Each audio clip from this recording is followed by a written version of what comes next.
ve bugün elhamdülillah Cenab-ı Emirü'l-Müminin Said tarafından bu tasmim alındı ki boyat bu kışta soğuk kecha ve kunduzlariga qandoq bo'lanadi ki bizlar o'z inovalarimiz bilan o'z singli xohirlarimizni birgasiga qandoq bizlar imdod qilamiz, qandoq ko'mak beramiz.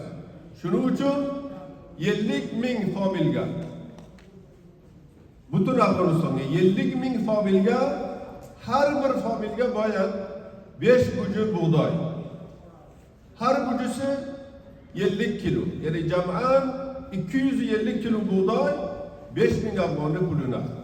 50.000 oilaga inshaalloh tamom viloyatlarga bu Imorat Islomiy tarafidan beriladi.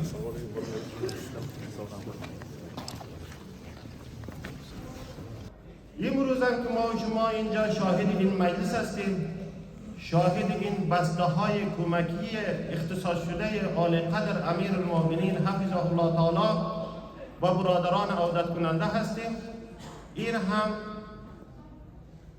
اونمون نشانه از اون اخلاص خالصانه و مخلصانه بزرگان امارت اسلامی هست.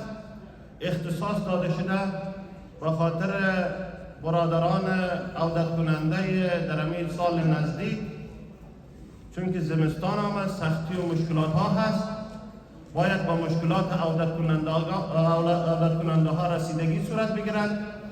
از امون ناحیه هستند که ما و رهبری این کمیسیون رسیدگی با امور مهاجرین عودت کننده اینجا حضور داریم تا که این همین کمک های اختصاص شده را با ما مستحقینش برسانیم.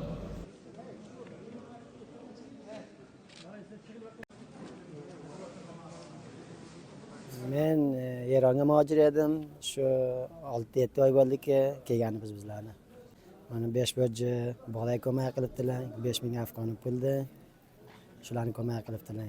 O'z o'tarimizga keldik, Xudoga shukr, alhamdulillah yaxshi, xushholmiz. Mana xayr olish o'rgan mana. Mashg'ulmiz oliqqaniki Xudo mehribon qanday bo'ladi.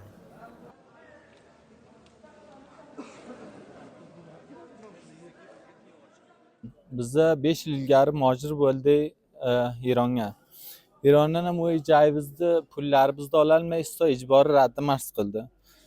Mashar keldik, o'y joyimiz yo'q. Sharak tuzaladi deb umidvor bo'ldik. Mashardan aytdiki, nimra tavzi bo'ladi, xushhol bo'ldik. Bizga bir nimra bersa, biz davlatdan xushmiz.